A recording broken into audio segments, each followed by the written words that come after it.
cônjuge traído pode se divorciar? Um cônjuge traído pode se divorciar? Sim, biblicamente sim. A Bíblia fala sobre isso. Mas ele deve? Não, porque ele deve perdoar. Ele deve trilhar o caminho do perdão. Entenda uma coisa, a traição, como qualquer outra falha, é algo que vai marcar, que vai gerar uma ferida, uma mágoa, uma tristeza na vida da pessoa. E se ela não buscar uma restauração sobre a sua alma, uma cura sobre a sua alma, sobre os seus sentimentos, ainda que ela se separe e case com outra pessoa, essa ferida vai ser transferida, essa mágoa vai ser transferida, e ela também não vai conseguir ser feliz no outro casamento. Como resolver os desentendimentos e conflitos dentro do lar com a família? Lá em casa, geralmente tem muita discussão, sempre um quer estar mais certo que o outro. No final, quem ganha é o desentendimento e não chegamos em acordo nenhum, somente brigas. O que podemos fazer para andar em unidade? Normalmente, cada um tem a sua fala, o seu direito de falar, né? E também, com certeza, cada um acha que está certo, né? Eu estou certo e ponto final. Cada um tem a sua forma de pensar. Se você conhece a palavra e a sua família não, ou até mesmo todos conhecem, mesmo assim todos discordam, eu acho bom nós lermos um pouco a palavra, orar mais, porque assim, a palavra é o nosso manual. Então, de repente, o assunto que está sendo discutido é porque eu acho, ele acha, o filho acha, e aí dá aquela bagunça. Então, precisa haver um consenso, principalmente bíblico, para que haja esse consenso, para cada um saber, olha, Deus acha isso, e nós precisamos, Deus fala isso. E a briga, queridos, é muito terrível, tira a paz de dentro do lar, né? Filhos começam a ficar sem intimidade e perdendo a confiança nos pais, os pais com os filhos, e isso numa família não é bom.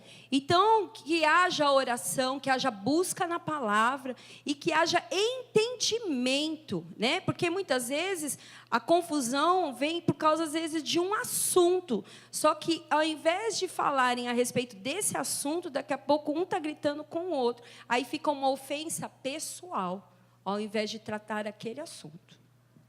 É importante saber que a Bíblia sempre vai ser a base para ter o fiel da balança. O que é o fiel da balança? Aquilo que diz a verdade, aquilo que não é nem a favor a um, nem a favor a outro, é aquilo que é certo. Entenda uma coisa, Deus criou a família, e Deus estabeleceu a família para ser bem-sucedida. Só que Ele também deixou instruções práticas aplicáveis para que você viva essa bênção na família. Então, os conflitos acontecem porque, geralmente, alguém não está observando esses princípios. E aí entram os conflitos familiares. Então, é preciso trazer o conhecimento da palavra de Deus e, assim, acabar com essas dúvidas ou conflitos. Chegou agora essa pergunta. O casal que tem filhos em outro casamento consegue construir uma nova família? Claro! A decisão de fazer família, estabelecer uma família, está a partir do casamento.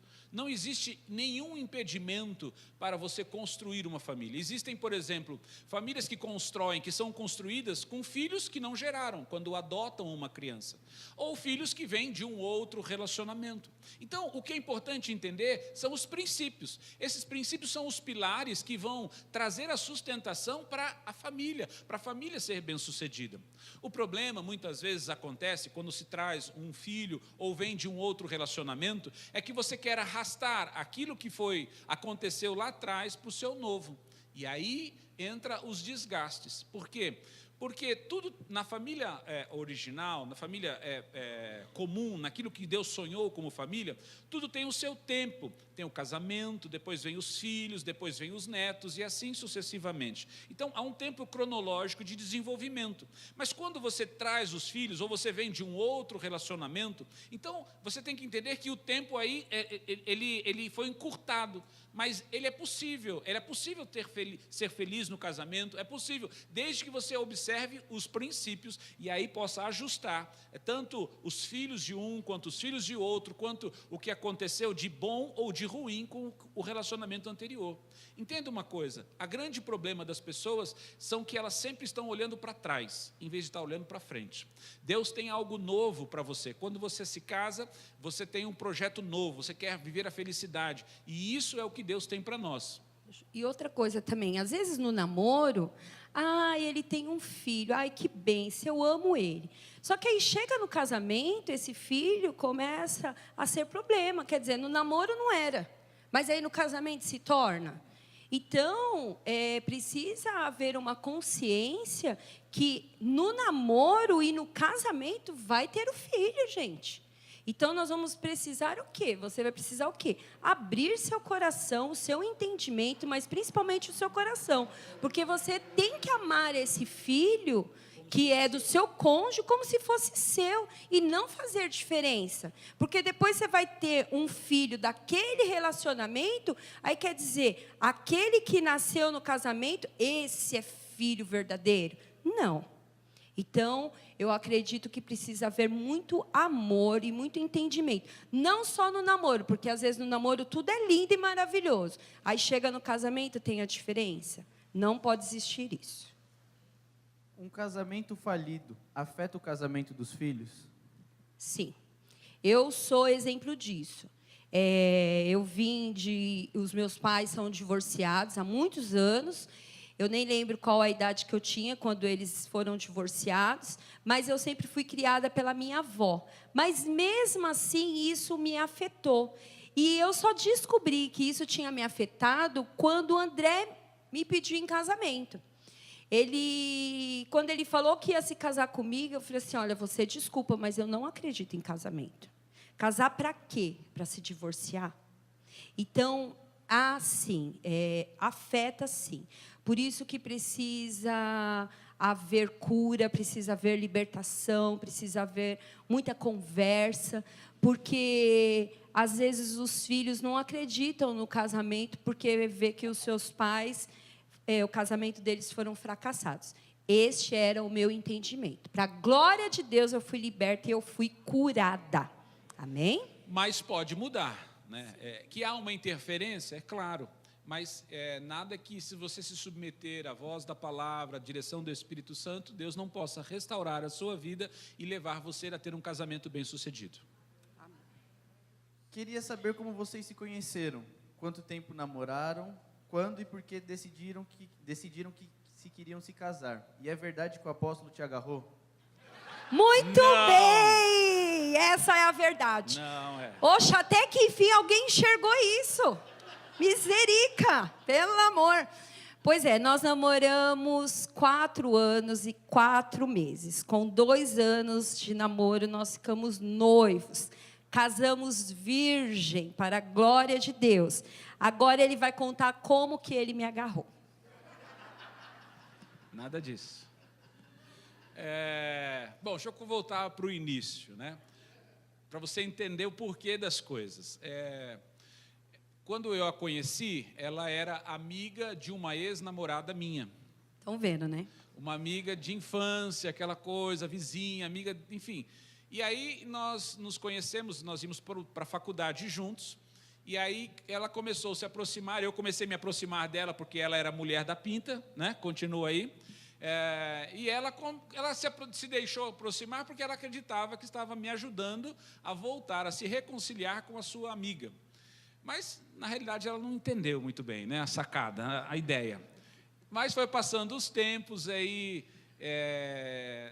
numa vigília, depois de um jejum de 3 dias, eu orei e pedi a Deus que Deus me desse uma esposa que não apenas me suprimisse, me saciasse no conceito familiar, mas também uma esposa que me complementasse no ministério e no propósito que Deus tinha para a minha vida. E eu coloquei o nome dela, mas disse, Senhor, se essa não for aquela que vai complementar a minha vida, o meu chamado, o meu ministério, que ela não seja, mas se for, que o Senhor alinhe propósitos. E eu estava decidido a conquistá-la, ela nem sequer pensava em mim. E aí fiquei nesse propósito, ficamos assim, conversando, nos conhecendo, até que chegou um dia, eu fico sabendo que ela começou a namorar. E aí eu fui tirar satisfação com ela. Abusado, né, gente? Fui lá no escritório dela, falei, escuta, mas por que você começou a namorar? Que negócio é esse? Que conversa é essa? E ela, sem entender, eu falei, olha, eu gosto de você e eu vou me casar com você. E ela, sabe o que foi a resposta dela? Eu nem te conheço, menino. Literalmente, eu nem te conheço, menino. Então, eu decidi, falei assim, olha, eu vou conquistá-la, e por isso que é esse propósito, eu vou conquistá-la e eu vou estar com ela até que ela me agarre, até que ela tome a iniciativa. Ai, Jesus. E aí partimos para parte do conhecimento, do relacionamento, do galanteio. Então fomos passear, fomos comer fora, fomos para o cinema, enfim, começamos a conviver mais próximos e nos conhecer. Até que um dia, no dia 14 de abril, nós festejávamos aqui na igreja. Aqui ainda era chácara, não tinha nada construído aqui, e meu pai tinha feito aqui um churrasco para assar a Páscoa, para assar o cordeiro celebrando a Páscoa. E aí eu, ingenuamente, peguei um pedaço de cordeiro assado e fui levar para ela. Faz parte desse processo, né? Estou lá, né, galanteando, aquela coisa. E ao levar para ela lá, ela agradeceu, não sei o quê, e na hora de ir embora, ela me agarrou e me deu um beijo. Eu fiquei tão assim, sem chão, que eu falei, vamos sentar aqui, porque eu não estava programado para aquilo. E aí, então, nós estabelecemos o nosso início de namoro, dia 14 de abril de 1990. Namoramos, como ela disse, por 2 anos, ficamos noivos mais 2, e aí nos casamos. A pergunta era aí, quando nós decidimos nos casar? Quando nós decidimos nos casar, foram 3 meses antes, praticamente do dia que nós marcamos. Por quê? Que decidimos marcar a data. Não é que decidimos nos casar. Nós decidimos nos casar quando nós começamos a namorar e que ficamos noivos. Porque o noivado tem esse propósito, de sinalizar o casamento. Então, começamos a trabalhar, começamos a comprar as coisas, começamos a construir, né? Eu lembro que a geladeira ficou no porão da casa do meu pai, muitas coisas, a gente ia comprando, ia pondo lá, até nós termos a condição de marcarmos o casamento e nos casarmos. Foi o que nós fizemos quando foi, acho que em abril, nós conversamos com os nossos pais, nós falamos assim, olha, nós já temos tudo, o que nós precisamos agora é só marcar a data. Então, nós marcamos a data para julho, para nos casar. Eu lembro que minha mãe, assim, toda, né, falou assim, olha, você não pensa em trocar de carro, André? Espera mais um pouco, né? Porque meu irmão tinha se casado em janeiro e nós nos casamos em julho. Então, foi essa a condição, quando tínhamos tudo preparado para nos casar. E fizemos 29 anos que estamos juntos e dia 23 de julho fazemos 25 anos de casados. Valeu a pena ele me agarrar.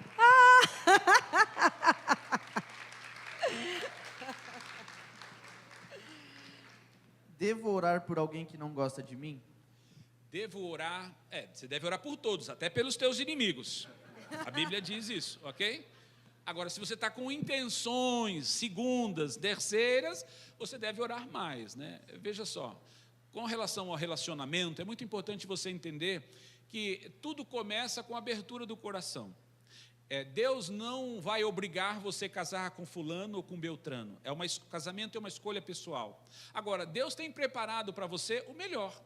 Deus sempre vai ter o melhor. Então, o que é importante é orar, sim, é se abrir para se relacionar, para conhecer, sim, mas, acima de tudo, ouvir de Deus se esta é a pessoa certa para você. Namorar muito cedo, tipo uns 15, 16 anos, é uma coisa ruim? Eu acho, em casa eu proíbo, porque com 15 anos você não tem condições para casar. É o momento que os hormônios estão à flor da pele. E com os hormônios à flor da pele, você sem condições de comprar uma geladeira, um fogão, como que você vai falar assim, daqui 3 anos sem trabalhar? Porque 15 anos, só se seu pai for um empresário e você trabalhar com seu pai, ou se ele for rico e você já tiver condições. Mesmo assim, ninguém quer casar com 15 anos, 16, 17, 18. Então, isso é para quê? É para pecado. porque vai acabar, né, em fornicação, vai sem entendimento nenhum daquilo que Deus tem e sem condições para um casamento. Então, com 15 anos, gente, aproveita essa idade, pelo amor de Jesus.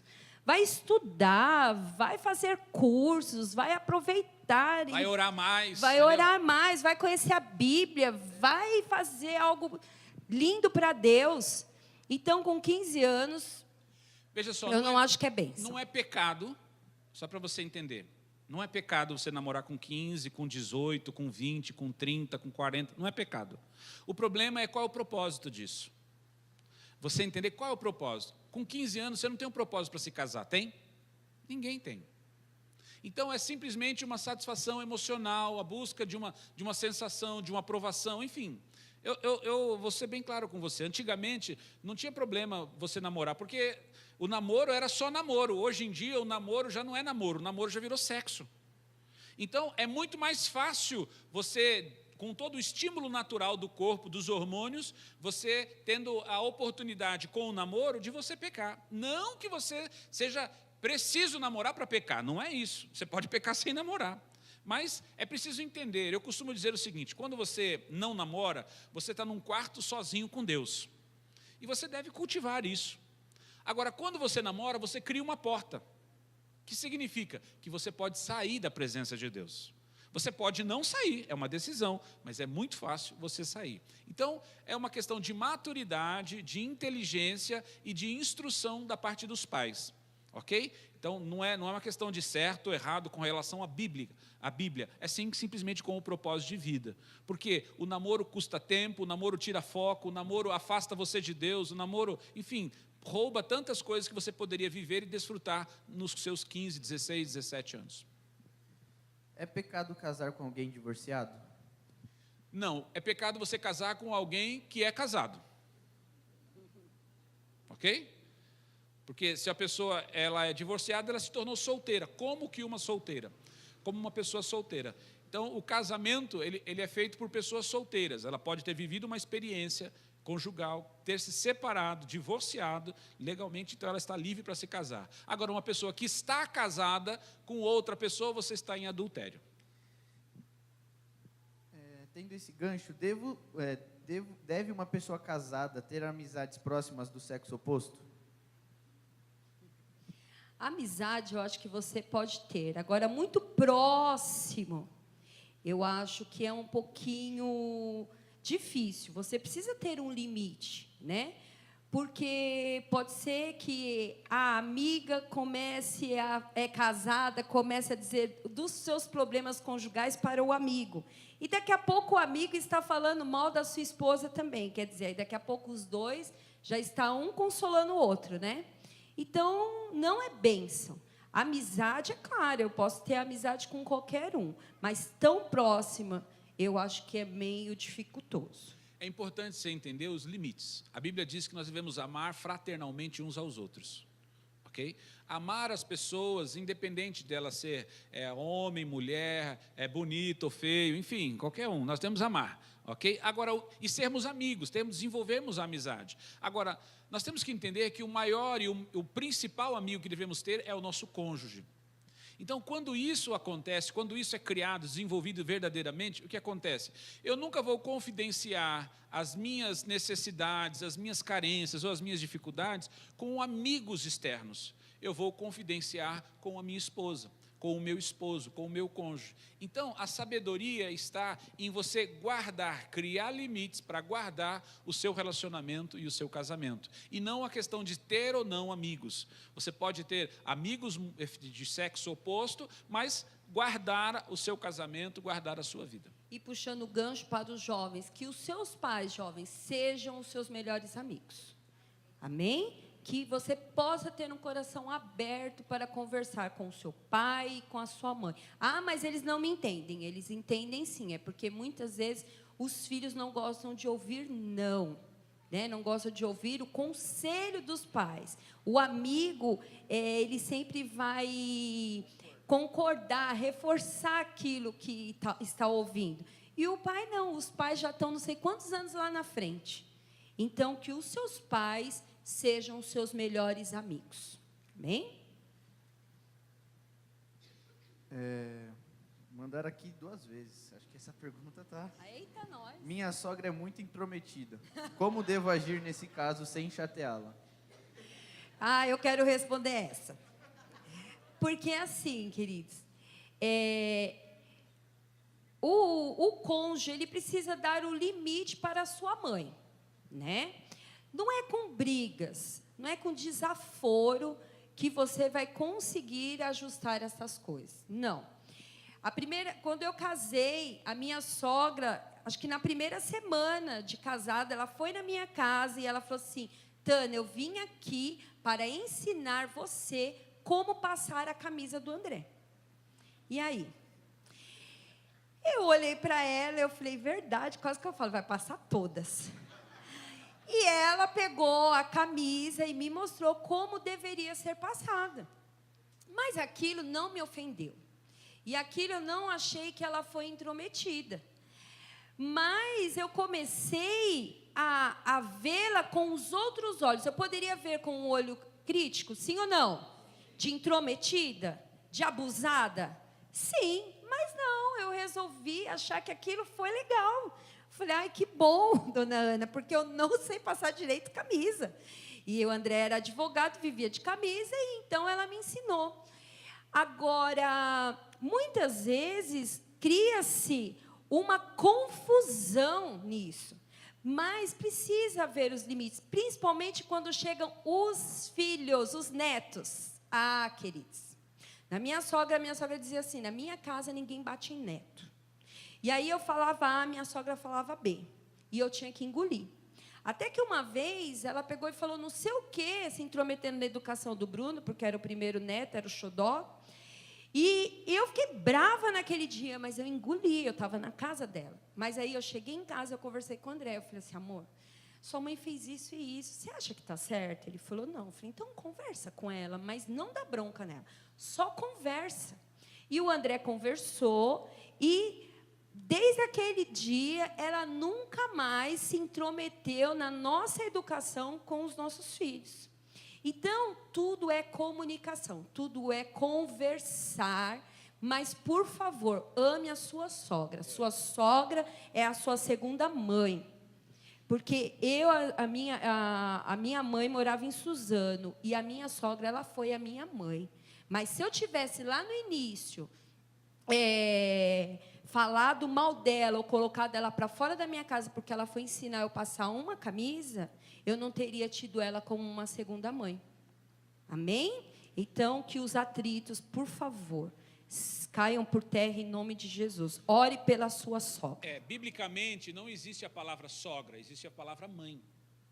O fato de ser mãe do marido ou da esposa, ela continua sendo mãe e precisa ser honrada como tal. Muitas vezes o problema é que os cônjuges, eles não conseguem discernir e reconhecer isso. E aí é assim, a minha mãe pode intrometer no relacionamento, a mãe dela não, ou a mãe dele não. Porque é a mãe dele, não é a minha mãe. A minha mãe é linda, maravilhosa, mas a mãe dele ou a mãe dela, consegue entender? Então, na realidade, não tem nada a ver com a sogra ou com a mãe, tem a ver com a pessoa. E outra coisa, gente, se você casou com o filho dela... Toda a família vem junto. Toda a família vem junto e você tem que amar a família. Agora, assim, tem mulheres, eu falo isso porque eu tenho 2 meninos, e eu já oro que minhas noras serão minhas filhas, porque eu fui filha, e a minha sogra, ela nunca, até minha cunhada ficava brava, se a Andréia vê esse bate-papo, ela ficava brava, porque minha sogra falava assim, você é minha filha. Ela não fazia diferença. Então, não faça diferença você que é nora, e não faça diferença você que é sogra. Apóstolos, como agir? Meu marido faz corpo mole, enrola e não trabalha. Por favor, meu marido faz... Fala mais alto. Meu marido faz corpo mole, enrola e não trabalha. Olha, uma das responsabilidades do marido, que é o cabeça, é ser responsável em trazer o suprimento para a sua casa. Essa é uma responsabilidade incluída ou inclusa na autoridade. Não existe autoridade sem responsabilidade. Então é muito importante você, se você está falando isso, ajudar, orar pelo seu marido, para que ele possa ser convencido pelo Espírito Santo de Deus. Afinal de contas, você já casou com ele. Se fosse antes de casar, eu diria, não se case com ele. Irmãos, quem não gosta de trabalhar quando é jovem, não vai querer trabalhar quando é velho. Fica aí o hashtag para os jovens. Escolha bem. Você entendeu? Então, mas depois que você casou, aí você tem que agora orar. Você depende de Deus para que Deus possa, o Espírito Santo possa convencê-lo e entendendo, conhecendo a verdade, poder mudar o coração dele e levá-lo a praticar a responsabilidade que é trazer o sustento para a sua casa. O relacionamento com diferença de idade pode atrapalhar? A idade, ela tem mais a ver com a questão mental do que o RG. Tem gente que tem 40 anos e pensa como se tivesse 20. Você conhece alguém assim? Está cheio por aí. E tem gente que tem 20 anos e tem comportamento de quem tem 40. Então, a idade, ela não interfere. O que interfere é a razão, o equilíbrio, a sabedoria, a inteligência para conduzir o relacionamento conjugal. Como consigo ter um relacionamento saudável com meu padrasto ou madrasta? Como eu consigo... Aumenta mais um pouquinho o retorno aqui do Bruno, para mim poder ouvir aqui. Como eu consigo ter um relacionamento saudável com a minha madrasta ou padrasto? Amando-a. Eu tenho madrasta, gente. Tive várias. Vocês nem sabem da minha história. Mas eu tive em Deus um posicionamento em amar. Eu nunca pus uma culpa, um jugo nos meus pais, porque eles tinham se separado. E eu aprendi a amá-las, né? Hoje, meus filhos chamam a minha madrasta de vó.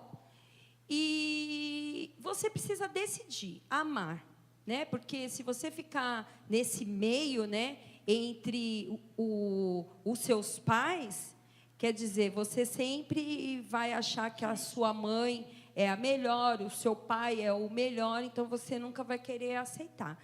E tem muito padrasto e muita madrasta fazendo papéis de pais. E melhores. Muito bem, né? Então, que você possa amar conforme Deus nos ensinou. Amor. Como podemos atrair a presença de Deus em família? Well. Como podemos atrair a presença de Deus pessoalmente?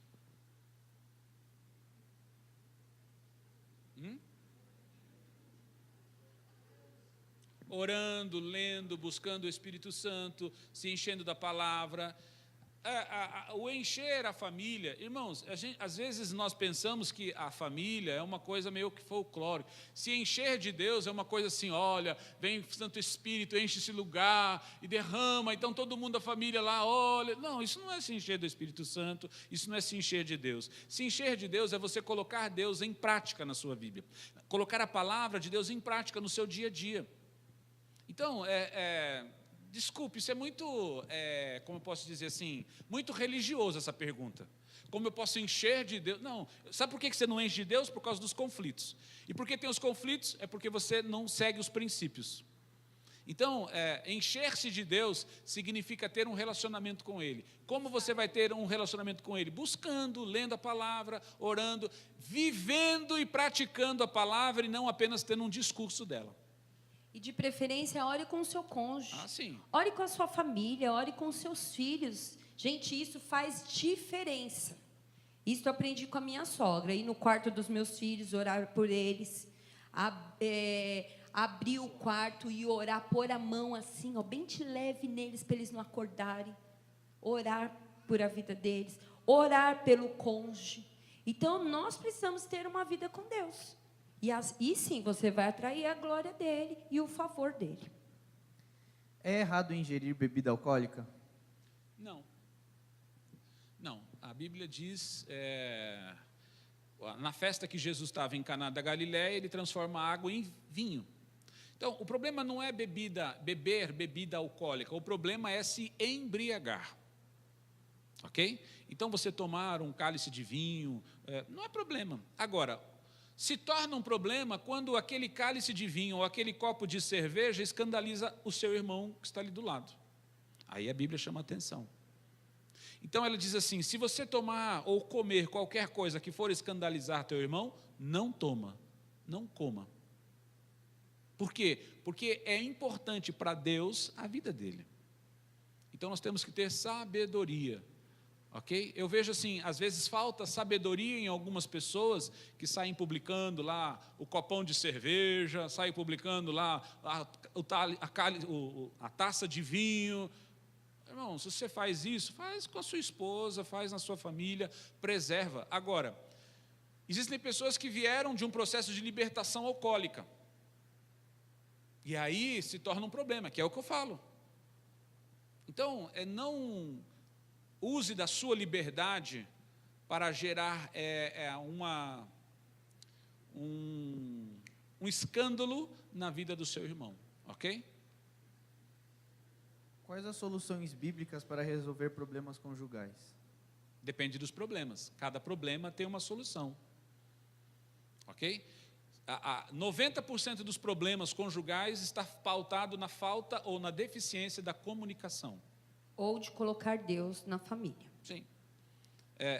Então, 90% está nisso, é a falta de conversa. Se discute, mas não se conversa. Agora, a partir daí vem os desdobros. Trazer Deus para o centro, para o meio, para o principal da família. Usar a palavra de Deus como base, como sustentação para você aplicar os princípios e instruir a sua casa. Ok? Então, é assim, de acordo com cada conflito, com cada situação, você vai lidar com ele segundo o princípio da palavra e vai alcançar o êxito, o sucesso para ter uma família bem-sucedida. Eu tinha separado aqui, sumiu. Como tratar o homossexualismo na família? Exemplo, ter um filho ou uma filha homossexual. É como tratar o mentiroso na sua família. Tem algum mentiroso na sua família? É a mesma coisa. O pecado, irmãos, não faz diferença. O que nós temos que tratar não é o pecado, o que nós temos que tratar é as pessoas. E as pessoas precisam ser amadas, independente dos seus pecados, independente dos seus erros. Esta é a chave. O problema é que muitas vezes a gente quer tratar o comportamento e não a pessoa. O comportamento ele será mudado por Deus. Ok? O que nós precisamos é manifestar o amor de Deus e a verdade da palavra para que a pessoa tenha a capacidade de escolher, de entender e discernir se está certo ou se está errado, para que ela possa então mudar ou não. Mas isso é uma questão dela com Deus e não dela como família. Eu tenho que amar a minha esposa ou os meus filhos como Deus me ama.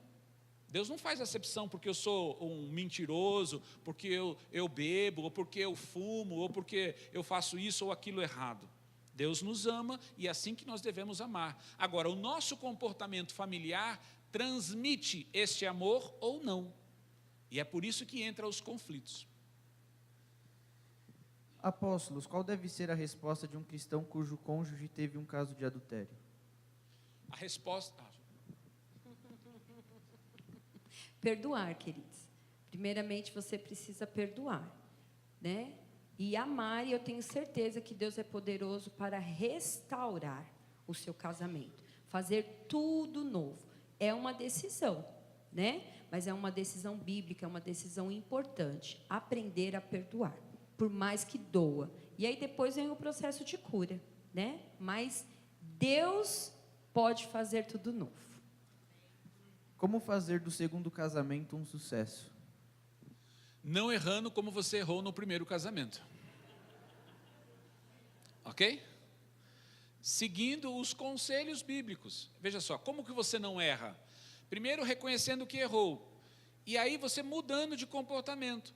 Geralmente a mudança do comportamento está em seguir ou não os princípios da palavra. Se você aplica os princípios da palavra no seu relacionamento, com certeza você vai ser bem-sucedido. Por quê? Porque quem criou o casamento foi Deus, e Ele deixou os seus princípios para que nós possamos viver e desfrutar desse casamento, desse princípio chamado casamento e família, como um lugar de bênção, um lugar de cura, um lugar de transformação. Apóstolos, o que devo fazer quando você fala para o marido orar com você e ele não faz? Ele ora somente na igreja. Continue buscando. Ore mais. Esposa, a palavra fala que a mulher sábia edifica o seu lar. Então você vai deitar, o marido está lá deitado, começa a orar em voz alta. Com certeza ele vai dizer amém. E vocês vão estar orando juntos. Olha só que beleza. Não precisa ficar esperando ele orar. Ore você. E Deus vai mudar todas as coisas. Amém? Mas não deixe de orar. A oração, ela move montanhas. A oração faz a diferença dentro de uma casa. Uma dica. Quando você estiver orando, não ore para Deus mudar o seu marido. Ore para Deus mudar você.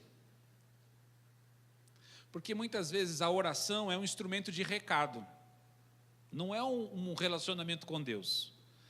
Você vai orar junto, ou você vai mandar recado, Deus, muda ela, porque ela está assim, assado, ó Deus, consegue entender o que eu estou falando? Isso não é oração. A oração é Deus, nos mude, transforma a começar de mim, para que a gente possa ter uma vida feliz, para que eu possa amá-lo, para que eu possa ajudá-lo, e também muda ele, conforme o seu coração, o desejo do seu coração, da tua palavra. Ok? Então, isso faz toda a diferença. O grande problema nos conflitos conjugais é que quase sempre a maioria acha que está certo. E aí eu estou certo, ela está certa, e a gente fica discutindo e brigando a vida toda. Até a gente se separar, porque todo mundo está certo, menos Deus que criou o casamento e deixou os princípios para a gente seguir. Me apaixonei por uma pessoa que não compartilha da mesma fé que eu, não é cristão. E agora?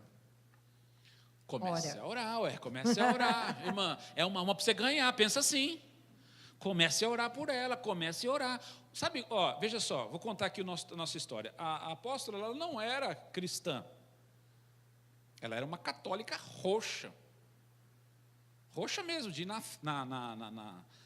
igreja na todos igreja os domingos, católica, de rezar o terço todas as segundas. Ok? A chave de você entender e fazer essa transformação é o seu posicionamento. Muitos namoros não avançam, não alcançam a plenitude, porque quase sempre aquela pessoa que é cristã acaba renunciando os princípios de Deus para poder agradar a pessoa. Quando é exatamente o inverso. Quando, vou dar o nosso exemplo, quando a gente começou a namorar, nós tínhamos a reunião dos jovens todo sábado. E aí, chegava lá o horário 5h30, 6 horas, eu falava para ela assim, olha, eu estou indo lá para a igreja. Você quer ir comigo? Ah, não. Aí ela ficava, fica comigo, você não me ama, você não me quer, você é isso, você não é aquilo. Chegou um dia que eu falei para ela, assim, olha, presta atenção nisso, vai fazer diferença para você. Nunca entre mim, nunca tente entrar entre mim e Deus, você vai sempre sair perdendo. Ele diz assim, eu amo muito mais a Deus do que você. E aquilo, eu levei um choque quando eu ouvi aquilo. E aí eu falei, mas que palhaçada é essa? Que ama mais a Deus do que a mim? Mas que história é essa? Foi aí que o Espírito Santo de Deus me despertou a ir à igreja para saber por que ele amava mais a Deus do que a mim. Aí eu comecei a ir com ele para a igreja. Então, essa é a chave.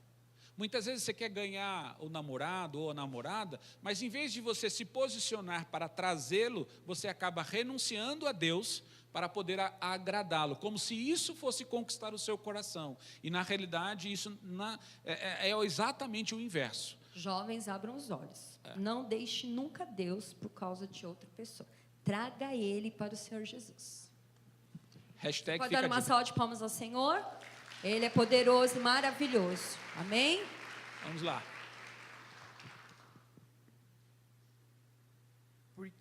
O que significa ser um marido e uma esposa piedosa?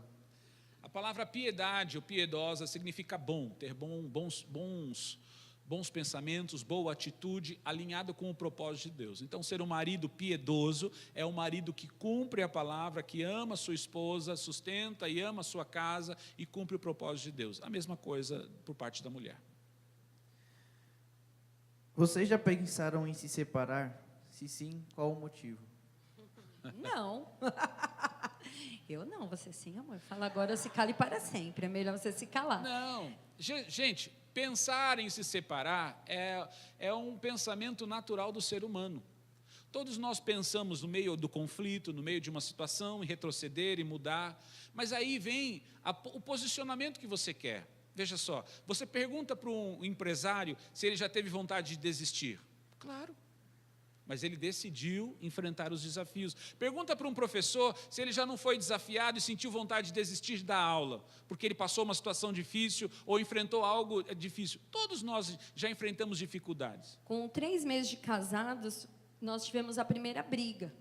E eu tive a vontade de me separar, de ir para a casa da minha mãe. Eu senti desejo de sair correndo e ir para a casa da minha mãe. E eu fui dormir no sofá. E quando eu fui dormir no sofá, eu falei assim, Deus, eu vou me separar, não vou ficar num casamento só para brigar. Primeira briga, hein, gente? Com 3 meses de casado.